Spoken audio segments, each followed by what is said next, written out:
مطالبات ماننے پہ بھی راضی ہو گئے، یہ بھی تسلیم کیا کہ اگر ہم مطالبات نہیں مانیں گے تو آگے کیا ہوگا۔ بہت کچھ رانا ثناء اللہ نے واضح کلیئر کر دیا۔ یہ الزام لگاتی آ رہی ہے تحریک لبیک کے اوپر، مسلسل ہمیشہ سے الزام لگاتی آ رہی ہے کہ ان کے پیچھے اسٹیبلشمنٹ کا ہاتھ ہے۔ کلیئر کر کے رانا ثناء اللہ نے واضح کر دیا ہے کہ تحریک لبیک اسٹیبلشمنٹ کی بھی نہیں مانتی۔ بسم اللہ الرحمن الرحیم۔ السلام علیکم ناظرین، لیٹ نائٹ جو بریکنگ نیوز ہے تحریک لبیک کے حوالے سے اور حکومت کے درمیان جو مذاکرات تھے وہ کچھ کلیئر ہو کے سامنے آ گئی ہیں، خاص کر جب رانا ثناء اللہ نے انٹرویو دیا سید طلعت حسین کو۔ اس رانا ثناء اللہ کے انٹرویو نے بہت ساری چیزیں کلیئر کر دی۔ ایک تو اس نے تحریک لبیک کی طاقت کو تسلیم کیا، تحریک لبیک کے اوپر الزام بھی لگایا، اسٹیبلشمنٹ کے اوپر بھی الزام لگایا، اور اپنی بے بسی اور مجبوری بھی اس نے ظاہر کی۔ مطالبات ماننے پہ بھی راضی ہو گئے، یہ بھی تسلیم کیا کہ اگر ہم مطالبات نہیں مانیں گے تو آگے کیا ہوگا۔ بہت کچھ رانا ثناء اللہ نے واضح کلیئر کر دیا، اس کے اوپر بات کریں گے۔ لیکن رانا ثناء اللہ نے جو باتیں کی ہیں ان باتوں کو ان میں تھوڑا دم ڈالنے کے لیے، ان میں تھوڑی یعنی کہ ان کو کلیئر کرنے کے لیے، ان جو سیاسی جماعتیں جو ہمارا دعویٰ ہے نا کہ تحریک لبیک کے علاوہ سب جھوٹے ہیں، منافق ہیں، لبرل ہیں، یہود و نصارہ کے ایجنٹ ہیں، وہ دعویٰ بھی ہم نے ثابت کرنا ہے۔ جہاں اگر ہم قومی یوتھ کا ذکر نہ کریں، پی ٹی آئی کا ذکر نہ کریں تو بھی یہ ویڈیو مکمل نہیں ہوتی۔ ناظرین، رانا ثناء اللہ کے آنے سے پہلے اس کے جو انٹرویو ہے اس میں اس نے جو خاص باتیں کی ہیں، اسے آنے سے پہلے جو پی ٹی آئی الزام لگاتی آ رہی ہے تحریک لبیک کے اوپر، مسلسل ہمیشہ سے الزام لگاتی آ رہی ہے کہ ان کے پیچھے اسٹیبلشمنٹ کا ہاتھ ہے۔ پہلے وہ کہتے ہیں کہ بھئی یہ نون لیگ کی بی ٹیم ہے، پھر یہ بھی کہتے ہیں کہ یہ چابی والے کھلونے ہیں۔ تو اگر یہ نون لیگ کی بی ٹیم ہے تو یہ بتانا بہت ضروری ہے قومی یوتھ کے لیے، کیونکہ ان کو ہو سکتا ہے شرم آ جائے، وہ ذلیل ہو رہے ہیں۔ ان کا لیڈر جو کہتا ہے نا عمران خان، کسی کو کمزور کرنے کے لیے اس کے اپنے بیانات ہی کافی ہوتے ہیں، تو میں یہاں تھوڑا ایڈ کر دوں کہ کوئی آدمی کسی کو بھی ذلیل نہیں کر سکتا ہے، وہ خود اپنے آپ کو ذلیل کرتا ہے، اور ساتھ میں علامہ خادم حسین رضوی رحمۃ اللہ علیہ کی بد دعا بھی ہو تو پھر تو کسی کو ذلیل ہونے سے کوئی بچا بھی نہیں سکتا ہے۔ تو قومی یوتھ کو جو ذلیل کر رہے ہیں ان کے اپنے بیانات ہی کر رہے ہیں۔ تو وہ کہتے ہیں کہ یہ نون لیگ کی بی ٹیم ہے۔ تو سب سے پہلی بات یہ ہے کہ بی ٹیم کو مجبور کر دیا اس ٹائم اے ٹیم نے، اور بی ٹیم مجبور ہو گئی اس ٹائم اے ٹیم کی بات ماننے کے اوپر، یعنی آپس میں لڑ رہے ہیں۔ دوسرا ان کا الزام یہ ہے کہ ان کے پیچھے اسٹیبلشمنٹ کا ہاتھ ہے، یہ چابی والے کھلونے ہیں۔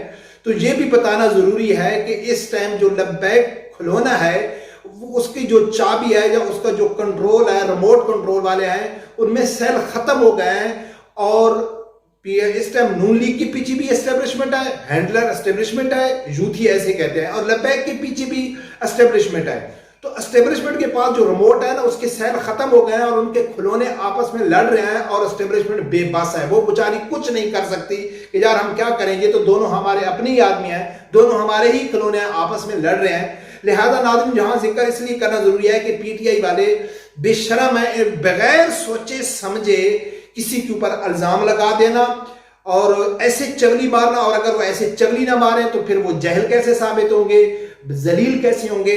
تو ناظرین یہ تو آپ لوگوں کو پہلے بتانا۔ اب ناظرین بات کرتے ہیں رانا ثناء اللہ کی۔ رانا ثناء اللہ نے انٹرویو دیا، جو مذاکرات چل رہے تھے اس کے حوالے سے رانا ثناء اللہ کے کچھ الفاظ میں آپ لوگوں کو جو بہت قیمتی الفاظ ہیں وہ آپ لوگوں کے سامنے رکھوں گا، لیکن اس سے پہلے ذکر کروں کہ کیا کیا باتیں ہوئیں۔ تو طلعت حسین نے رانا ثناء اللہ کے اوپر سوال کیا کہ آپ نے ان کے مطالبات مان لیے، کیا آپ ان کے سب مطالبات مانیں گے؟ رانا ثناء اللہ نے کہا ہے کہ ان کے جو بھی مطالبات ہیں وہ جائز ہیں۔ جو شروع سے ہم کہہ رہے ہیں کہ جو مطالبات ہیں تحریک لبیک کے وہ کوئی جائز نہیں ہے، کوئی ایسے مطالبات نہیں ہے کہ حکومت نہ مانے۔ رانا ثناء اللہ نے سب سے پہلے تو تحریک لبیک کی طاقت کا ذکر کیا کہ وہ بڑی تعداد میں آ رہے تھے، لیکن بڑی تعداد اس نے 2000 کا کیا کہ 2000 کے ساتھ وہ چل رہے تھے، لیکن یہ مانا کہ وہ ایک بڑی تعداد میں آ رہے تھے۔ جہاں اس نے ایک جھوٹ بھی بولا کہ وہ کراچی سے لاہور تک آئے، تو ہم نے سوچا کہ وہ لاہور تک رکیں گے، لیکن جب لاہور سے انہوں نے اسلام آباد کی طرف آئے تو پھر ہم نے سوچا ہے کہ یار ان کے ساتھ بات کی جائے کہ ان کے مطالبات کیا ہیں۔ حالانکہ مطالبات تو کراچی سے وہ کلیئر تھے، سعد رضوی صاحب ہر جگہ میں یہ کہہ رہے تھے کہ اگر ہمارے مطالبات نہیں مانے گئے تو ہم فیز 2 یعنی کہ لاہور سے اسلام آباد کا سفر طے کریں گے۔ مختصراً ناظرین، رانا ثناء اللہ کو طلعت حسین نے بار بار ٹوکا کہ یعنی کہ آپ تحریک لبیک کے ہاتھوں مجبور ہو گئے، ان کے دھرنے سے ڈر گئے، ان کی طاقت سے ڈر گئے، کیونکہ آپ لوگوں کو پہلے بھی معلوم ہے فیض آباد کے حوالے سے۔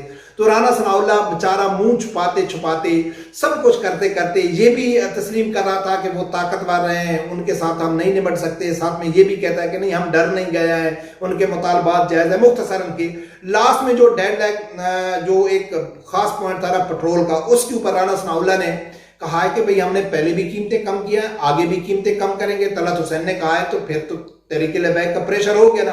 کہتا نہیں سب لوگ کہتے ہیں کہ جی پٹرول کی قیمتیں کم ہوں، تو پھر ہم بھی کہتے ہیں پٹرول کی قیمتیں کم ہوں۔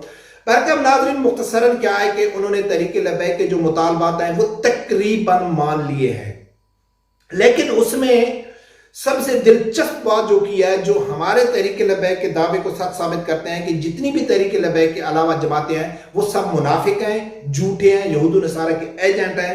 وہ الفاظ سنو، وہ کون سے الفاظ ہیں رانا ثناء اللہ کے جو پی ٹی آئی اور نون لیگ کے ایک ہی ہیں، وہ کیا ہے سب سے پہلے وہ سنو، پھر آگے بات کرتے ہیں۔ اس کے بعد پھر جب ان کو اٹھانے کی کوشش کی گئی، وہاں پہ پھر جو ہے وہ حالات خراب ہوئے۔